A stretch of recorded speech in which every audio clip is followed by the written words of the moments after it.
So this workshop is about nano-confinement in chemistry, which I think is a cross-discipline spanning along many disciplines from physics to engineering to chemistry, but which is as well addressing or being relevant in many future societal problems that we are facing, from clean water to catalysis, which can be used to make pharmaceutical compounds, which can be used to drive other reactions. And that's why I think this field is very important. And with this workshop, we like to somehow build a nucleus to, on one hand, identify a vision towards these future societal issues.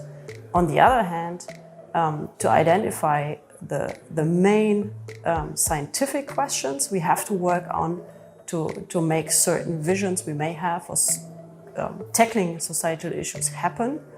And this needs people. So it's a lot about bringing people of different views, of different disciplines, from biology, chemistry, physics, characterization, but as well industry people that work on the technologies of today, together to start forming a community that is then probably, hopefully, able to tackle these problems and these scientific questions.